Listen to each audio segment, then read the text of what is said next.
Olá, queridos alunos, iniciando os nossos estudos compreendendo a doutrina espírita, hoje vamos abordar um assunto de grande interesse a todos, que é a desigualdade das riquezas, provas da riqueza e da pobreza. Tomo 2, módulo 14, roteiro 3.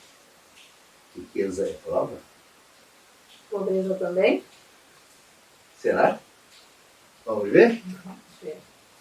Então, a desigualdade das riquezas não se originará das faculdades, em virtude da qual uns dispõem de mais meio de adquirir bens do que outros. Isso é uma questão que é perguntada aos espíritas e eles vão nos responder sim e não, da velhacaria e do roubo que dizes. A riqueza deveria ser fruto do intelecto humano, entretanto, as riquezas são constituídas de lesões aos seus semelhantes. Então, dificilmente nós vamos ter riquezas cuja origem está associada ao talento do indivíduo, à construção intelectual do indivíduo. Na grande maioria das vezes, ele tem ali um condão de ter tirado de alguém, de ter usufruído indevidamente de alguém, de ter lesado alguém, de ter escravizado alguém. As origens das riquezas, de uma grande maioria das vezes, estão associadas, como ele bem diz, à velhacaria e do roubo. Muitas riquezas que hoje nós consideramos importantes, famílias abastadas, têm assentado em sua origem nada mais nada menos que a lesão aos seus irmãos, a lesão a outros seres, à escravidão, ao sofrimento. Muitas das vezes essa riqueza ela é um acúmulo de sofrimento que foi produzido a outros. Então, por que Deus a uns concedeu as riquezas e o poder e a outros a miséria? Deus interfere nisso? Será que isso tem a ver com os desígnios da providência? Uns bastante ricos, outros muito pobres? Ele privilegia alguns? Será? Vamos ver. Para experimentá-los de modo diferente. Além disso, como sabeis, essas provas foram escolhidas pelos próprios espíritos, que nelas, entretanto, sucumbe com frequência. Então nós escolhemos isso. Exatamente. Então, muitas das vezes, nós almejamos tanto ser ricos, né? Tanto ser abastados, e quando temos essa possibilidade, quando ganhamos essa possibilidade, o que fazemos? Fazemos um mau uso dela e normalmente sucumbimos à prova, da mesma forma que a pobreza. Contudo, tanto a prova da miséria como a da riqueza são difíceis de serem suportadas, porque, enquanto a miséria provoca as queixas contra a providência, a riqueza incita a todos os excessos. Então, são os dois extremos que Kardec vai nos apresentar, demonstrando o perigo que muitas das vezes nós vamos estar inseridos como prova e normalmente vamos sucumbir. Normalmente vamos não ter êxito nela, porque são extremamente difíceis. A miséria, porque nos faz revoltados, nos faz seres zangados com o Criador. E a riqueza, porque vai nos elevar a toda sorte de excitação de excessos. E esses excessos irão fazer com que, naturalmente, nós vamos ruir o projeto reencarnatório ao qual estamos inseridos. Então, os bens da terra pertencem a Deus, que os distribuiu ao seu grado, não sendo o homem senão usufrutuário, o administrador mais ou menos íntimo e inteligente desses bens. Então, nós passamos a observar que os bens que nós, de uma certa forma, herdamos, todos eles pertencem ao Criador. Nós só somos usuários dele, mais nada. Nenhum de nós levará um sequer moeda em nossos bolsos. Como diz o ditado popular, caixão não tem gaveta, né? Exatamente. Os grandes latifundiários não levarão as suas terras com ele. Umas vezes terão no máximo 7 palmos dessa terra. E que, na medida em que ocorrer a decomposição, também se perdeu o sentido. Ele nada mais se tornou do que adubo daquela terra. Então, na verdade, os bens não nos pertencem. Eles mudam de posições, mudam de mão, porque eles não nos pertence. Nós somente somos administrador. E, quiçá, bons administradores podemos ser se efetivamente dermos bom resultado para ele. Infelizmente, de um modo geral, como péssimos administradores que somos dos bens que não nos pertencem, nós acabamos dando destinação indevida a essa riqueza, a esses bens. Então, esses bens, quando nós herdamos, eles ficam em nossas mãos durante um tempo. Com a morte, eles passam para as mãos dos herdeiros. E se Deus quiser, ele pode muito bem ser mudado de mão. Aí o que acontece com as grandes famílias, abastadas, falências, excessos, e de repente brigas familiares, e de repente esses bens eles acabam se dissolvendo, se dissipando e até passando para a mão de outras pessoas. Exatamente. Ou seja, como o texto nos fala, né, nós somos apenas usufrutuários, não nos pertence. Para trabalhos que são obras do século, teve o homem de extrair os materiais até das entranhas da terra. Procurou na ciência os meios de executar com maior segurança e rapidez, mas para o levar a efeito precisa de recursos. A necessidade pelo criar riquezas, como fez descobrir a ciência. Então, através dessas necessidades, que é a mãe das invenções, o homem vai buscar recursos para aumentar, para extrair, para produzir. Então, toda essa riqueza está associada à ciência, ao desenvolvimento da ciência. Porque, sim, um exemplo, você para extrair petróleo, você precisa do concurso da ciência. Não se faz um furo na terra e sai petróleo. Não, não é assim. Você precisa de uma série de tecnologias para atingir um ponto de extração do petróleo, não só na terra, como nas profundezas do mar. Então, enfim, a energia nuclear também precisa da ciência. Então, você vai descobrindo que através dessa necessidade de aumentar a sua riqueza, o homem vai buscar o concurso da ciência para poder extrair todos esses recursos materiais para que essa riqueza surta os efeitos desejados. E até falar que não existia ciência no início dessas explorações ou no início dessas invenções, não existia, ela só era precária ainda. Ela estava se desenvolvendo. Não tinha, naquela época, o cabedal de conhecimento que você tem hoje, mas não quer dizer que ali já não existia aquela sementinha germinando. Então a riqueza, contudo, nunca esteve repartida igualmente entre os homens. Fato que sempre preocupou os pensadores de todos os tempos. Então essa ideia de ter a riqueza igualitária não é uma verdade, isso é uma utopia. Sempre ocorrerá essa desigualdade das riquezas. Nesse aspecto, porém, é importante observar que inutilmente se buscará resolver o problema da desigualdade das riquezas, desde que considere apenas a vida atual. Então o homem trabalha, busca, sonha em trazer essa igualdade de riquezas. Mas a própria existência do ser nos mostra a impossibilidade dessa igualdade.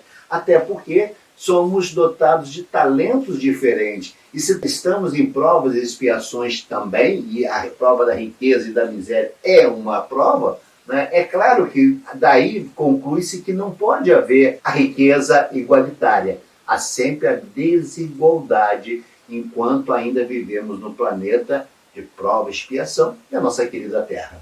Então, em outras palavras, você está me dizendo que, apesar da desigualdade das riquezas ser algo ruim, ainda assim, Deus tira dali formas de nos ensinar, seja experimentando a riqueza, seja experimentando a pobreza, e mostrando que essa desigualdade, apesar de ser algo a nossos olhos ruim, ela tem um propósito que a gente vai descobrir daqui a pouquinho.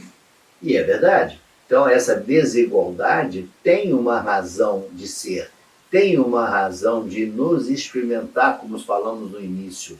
Porque sim, é uma prova que o homem vai ter que suportar e, como disse no início, na grande maioria das vezes vamos sucumbir. Raros são aqueles diante da prova da riqueza que faz bem uso, ainda que a sua origem seja de forma bastante duvidosa, mas ele dá uma boa destinação a essa riqueza. Ele é um bom administrador, ele vai saber repartir e vai socorrer aqueles menos favorecidos.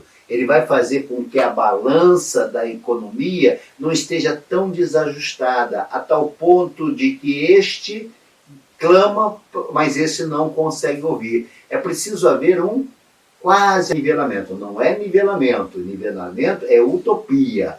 Um quase nivelamento dessa balança. Para quê? Para que este, quando clame, este possa ouvir e socorrer. Assim é preciso que ocorra dentro das economias. Então, por que não são igualmente ricos todos os homens? Não são por uma razão muito simples, por não serem igualmente inteligentes, ativos, laboriosos para adquirir, nem sóbrios e previdentes para conservar. É, aliás, ponto matematicamente demonstrado que a riqueza repartida com igualdade a cada um daria uma parcela mínima e insuficiente, que, supondo efetuada essa repartição, o equilíbrio em pouco tempo estaria desfeito pela diversidade dos caracteres e das aptidões que, supondo possível e durável, tendo cada um somente com que viver, o resultado seria o aniquilamento de todos os grandes trabalhos que concorrem para o progresso e para o bem-estar da humanidade, que, admitindo desse ela a cada um necessário, já não haveria o aguilhão que impele os homens às grandes descobertas e empreendimentos úteis. Então, Allan Kardec vai nos mostrar que esse desequilíbrio passa a ser necessário e favorável ao homem, porque através desse desequilíbrio, quem está abaixo não está confortável.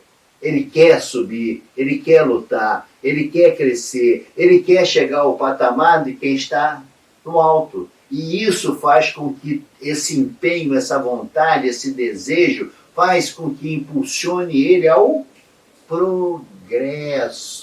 Então, o desequilíbrio das riquezas também tem a finalidade de auxiliar a humanidade em seu progresso, fazer com que você, através dessas necessidades, crie soluções, crie invenções, crie mecanismos para poder alcançar, almejar as camadas mais elevadas. E outro fator muito importante é que, se repartisse igualmente todas as riquezas, a parcela para cada um seria mínima, como esclarecem os espíritos, e os grandes investimentos não poderiam ser feitos, já que essa parcela seria mínima e mal daria para se viver. A grande riqueza em poucas mãos, ela propicia o quê? A ciência, o investimento em tecnologia, o investimento na educação, o investimento no quê? No progresso da civilização. Exatamente. Então, países extremamente abastados têm o dever de auxiliar os menos favorecidos.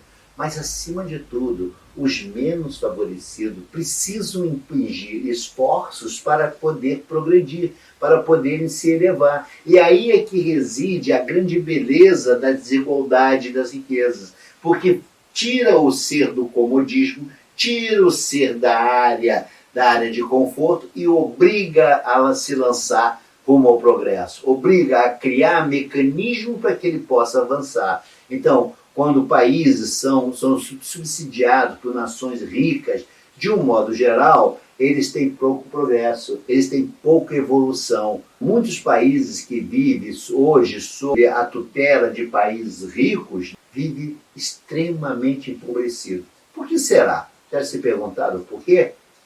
E eu diria a vocês, parem para pensar, se eu ganho tudo, se eu tenho tudo, pelo menos as minhas necessidades básicas, para que eu vou progredir? Para que eu vou evoluir? Então nós temos que ter cuidado com essa generosidade de outro, né, quando nos dá. Nós precisamos conquistar, nós precisamos trabalhar, nós precisamos buscar mecanismos de evolução. Então países extremamente evoluídos economicamente devem ajudar os menos favorecidos, sim. Ajudar e não escravizá-los, e não colocá-los abaixo do nível para que eles possam evoluir. Eles precisam trabalhar a educação, eles precisam trabalhar a saúde, eles precisam trabalhar o campo da educação, para que essa população deixe de ser serviçais dos mais ricos. Porque, infelizmente, o que se assiste não é a bondade das nações, mas sim o colocar a nação desfavorecida sob o jugo da nação enriquecida. Ressalta-se, no entanto, que somente a fé inabalável na vida futura, fé que o Espiritismo faculta, propiciará melhores condições de enfrentamento tanto da prova da miséria quanto da riqueza. É que, para quem se coloca pelo pensamento na vida espiritual, que é indefinida, a vida corpórea se torna simples passagem, breve estada num país ingrato.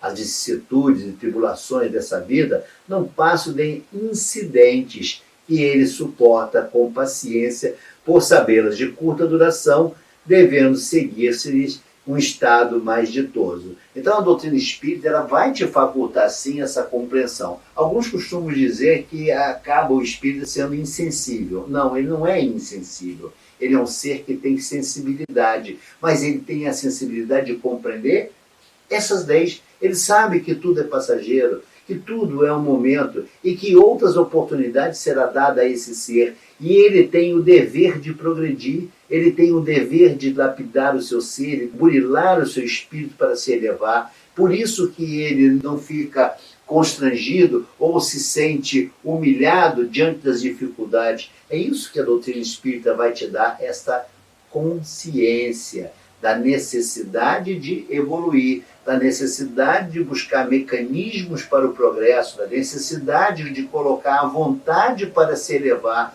E o espírita sabe que um dos caminhos para atingir esse objetivo é através do conhecimento, é através do estudo. E ele vai se esforçar, e ele vai lutar para adquirir esse conhecimento, porque ele sabe que quando ele luta para adquirir esse conhecimento, ele estará saindo da zona de conforto.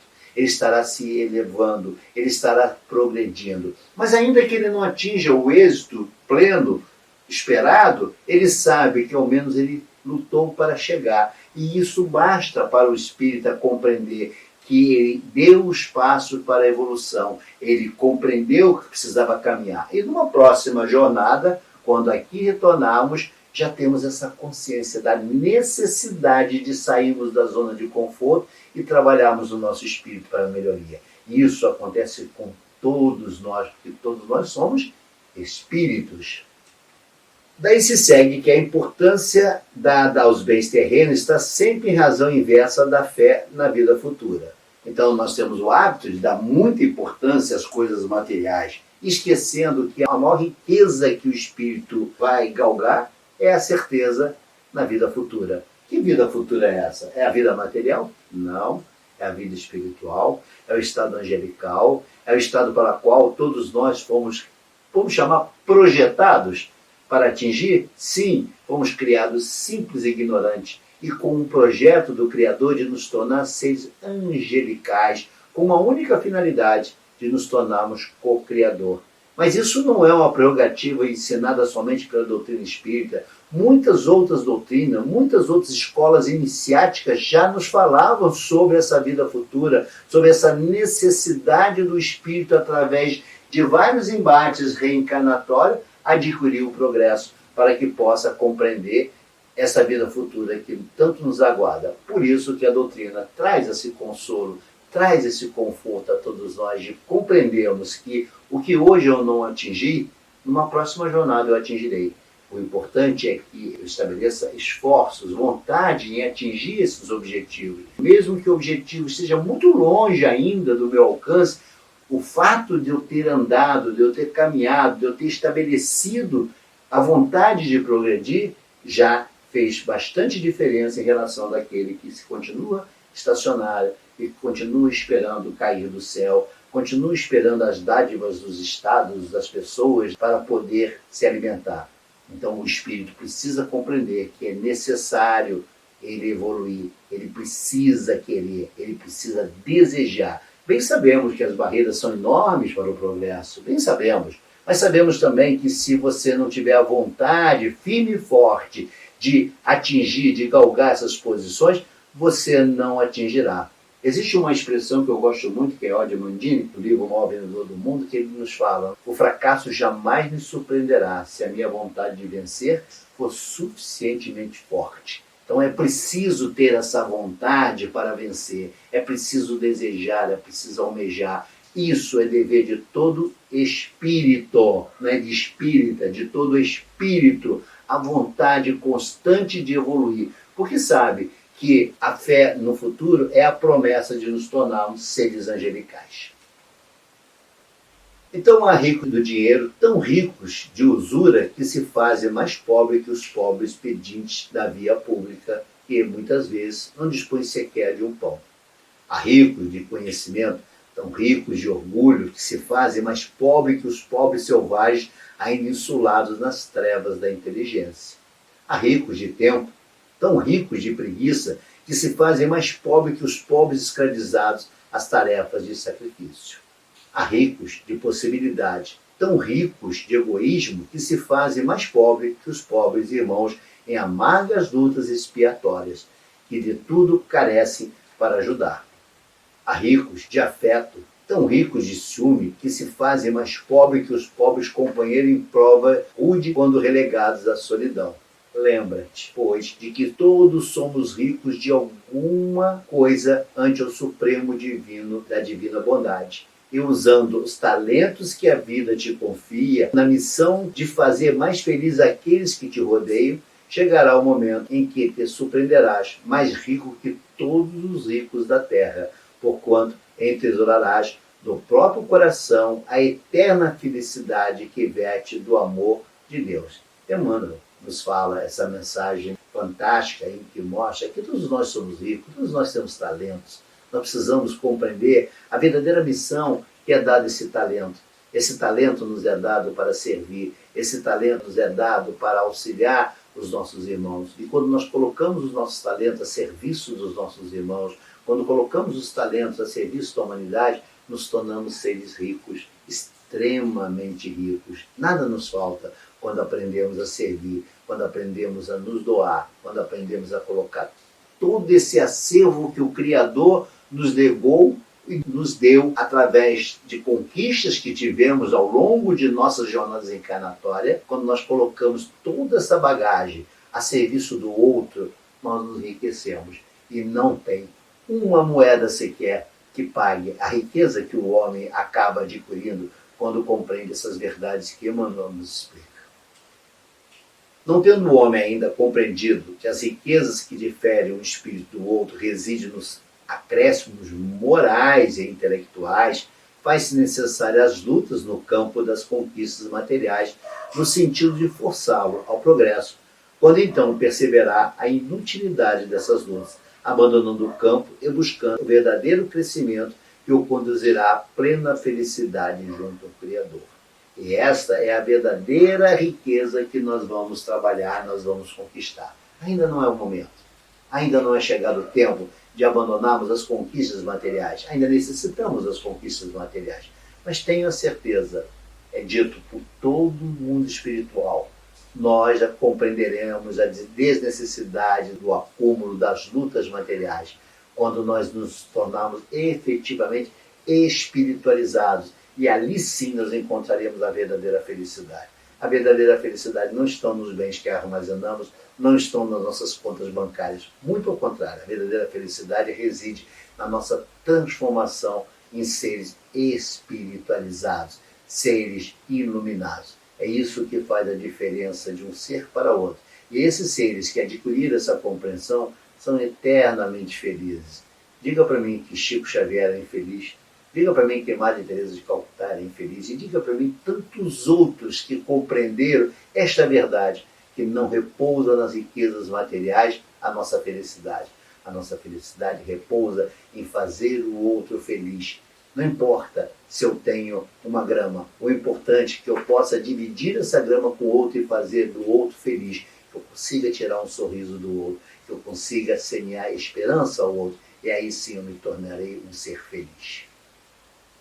Enfim, chegamos mais no final de uma aula. Esperamos que vocês tenham gostado da lição da riqueza e da pobreza, e possamos compreender que são provas, lições, e que tudo isso passa, e que um dia nós colheremos os frutos dessas experiências de vida, ora reis, para mendigos, e mudando constantemente no palco da vida, nas vidas reencarnatórias nossas, mudando esse cenário para que possamos adquirir a verdadeira experiência, a verdadeira iluminação, que é nos tornarmos seres angelicais.